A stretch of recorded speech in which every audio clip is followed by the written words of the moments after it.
Once in a while, we run across a miracle that is so amazing it's even hard for us to believe. And our next story is one of those. It concerns a child born with an incurable physical disability.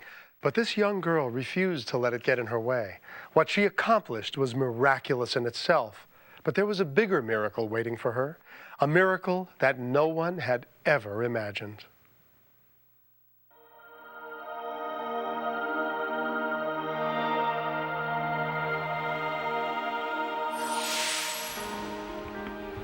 Well, doctor, I don't know what's wrong with her. When Amy Houts was just 4 months old, her mother Sharon discovered that she was suffering from a disturbing condition. Pretty much since she was born.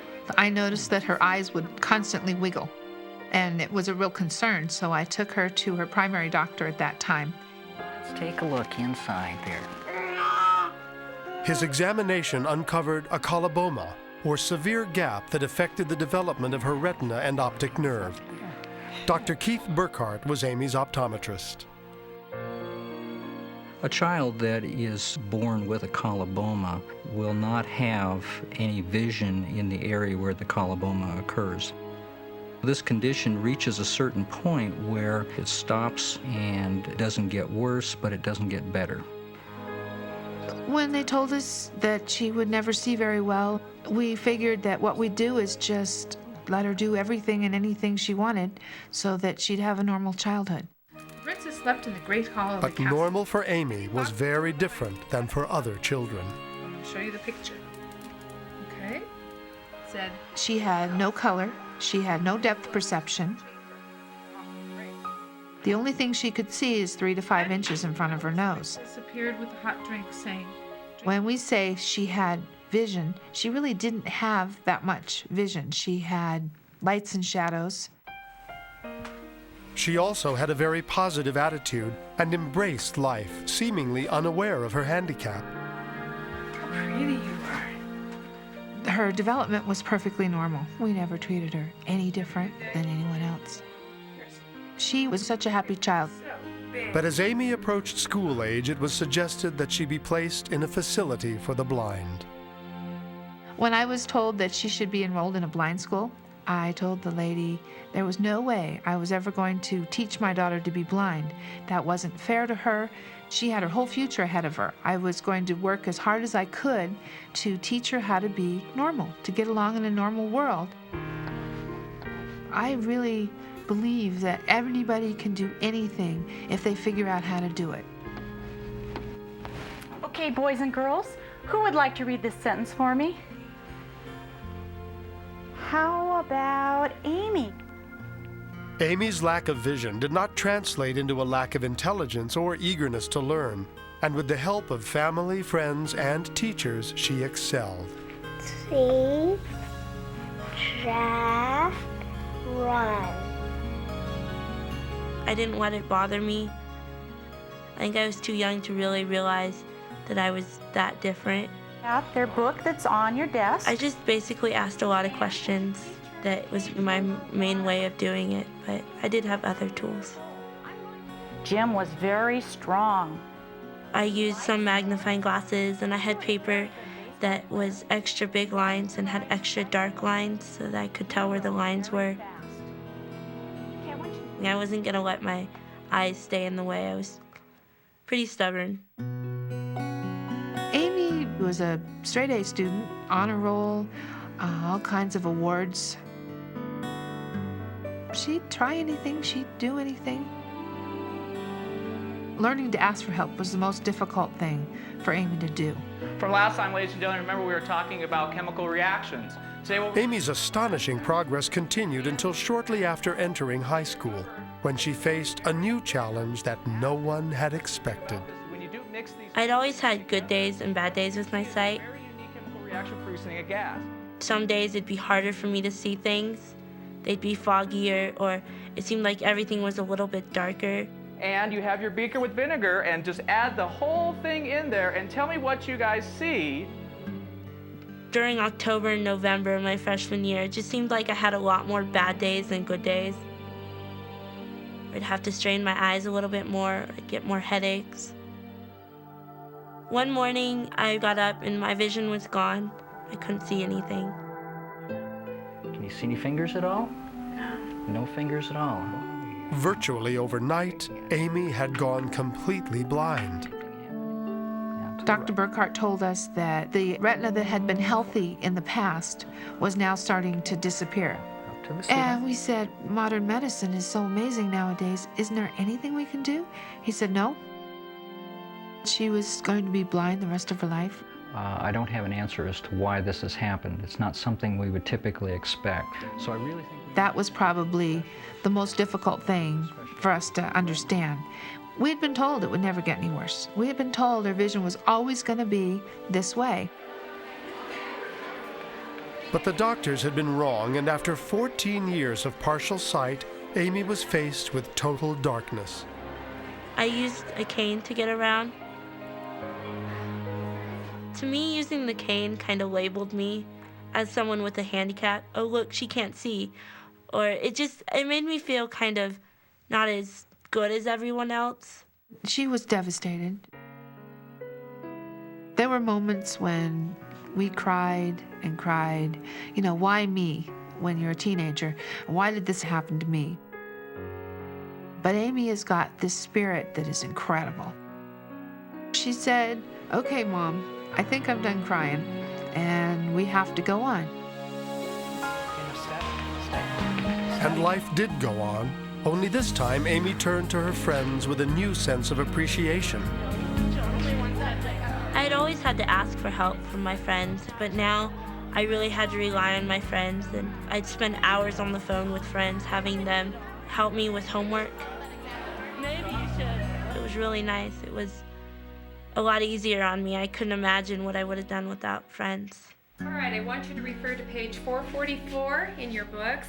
While Amy was grateful to her friends, when it came to geometry, Michael McGregor was more than happy to help. Amy was really strong in math, and she would help me because I'm nowhere near strong in math, and so she would give me a lot of help. We're going to make a triangle out of a square. I would read her the problems, or I would draw the shapes for her and she could feel them. All right, how many do you have? And she would help me work out all the math problems because I couldn't do it on my own. So we worked as a team. All right, how many do you have the answer? Amy. You should draw the point from A to D or from B to C. All right. Throughout the whole ordeal, Amy had a great attitude and she just had a wonderful outlook on life, and it was just really pleasant to be around her. She was very inspirational. Amy's rapid adjustment to blindness amazed everyone. She trained to use a seeing eye dog and learned to read Braille, which can take years in a matter of months. When I lost my sight, I was told that it would not come back. Period, end of story. I always hoped that it would come back, but I never really sat there, oh, I'm going to be blind forever, feeling sorry for myself, and I never really let myself do that. Tried to keep myself busy and do as much as I could. So let's just do 3, 4, 5. Okay, ready? Amy's ability to see beyond her limitations found expression in everything she did. Okay, 7, low V. In drill team, I felt like I had no problem because I was out there doing what a bunch of other girls were doing that had perfect sight, and I was completely blind. 2, 3, 4, 5, 6, 7, 8. Good. It was my way to get away. Dancing, it was like I could do it. I didn't have to worry about not being able to see.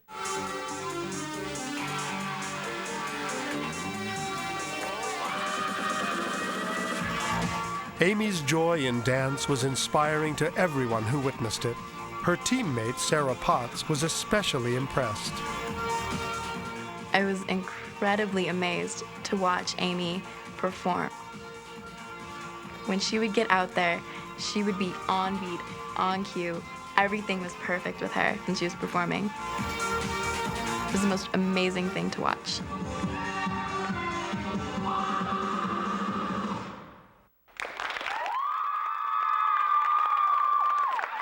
She was so well adjusted. I think she helped all of us be well adjusted. She didn't let us fall apart. You can't fall apart, you gotta do this, you know?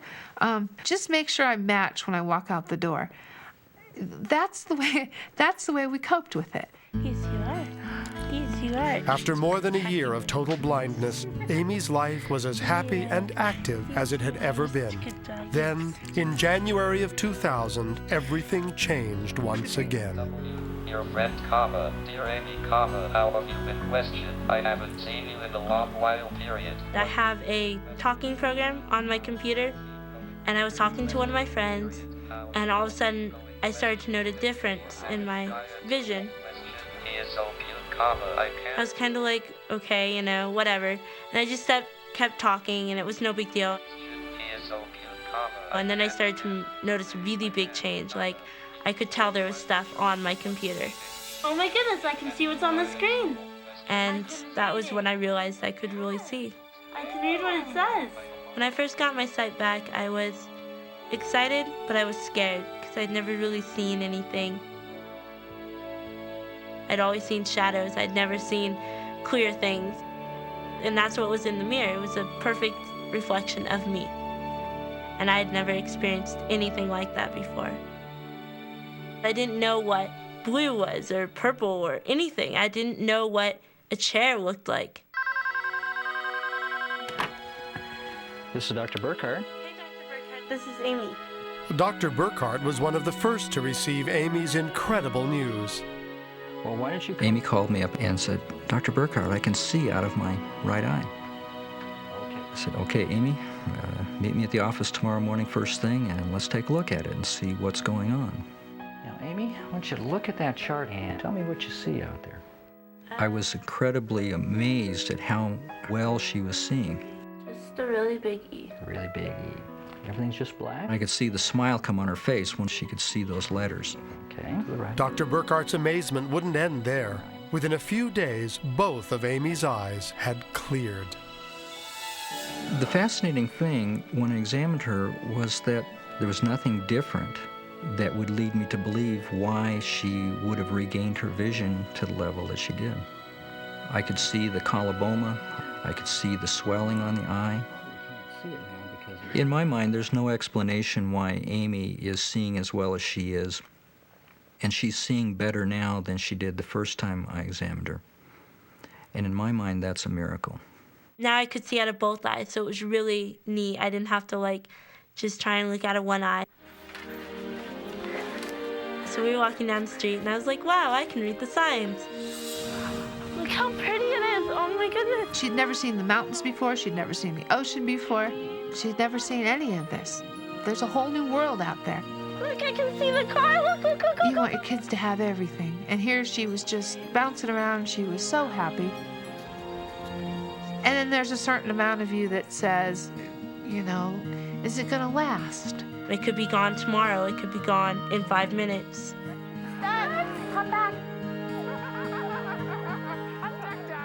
Deep down, I'm afraid I might lose it again, but I'm trying to live in the present right now and not really worry about what could happen tomorrow or what could happen next week. Just kind of take advantage of what I have now. I don't want to miss something because I'm worrying about maybe I can't see tomorrow. I just want to experience everything I can while I still can. It was a miracle. It was a gift from God. She'd been through an awful lot in 14, 15 years, that she deserved to get her sight back. There's an old saying, stop and smell the roses. When you have someone who's visually impaired, you have to stop and smell the roses, and you have to stop and feel the roses.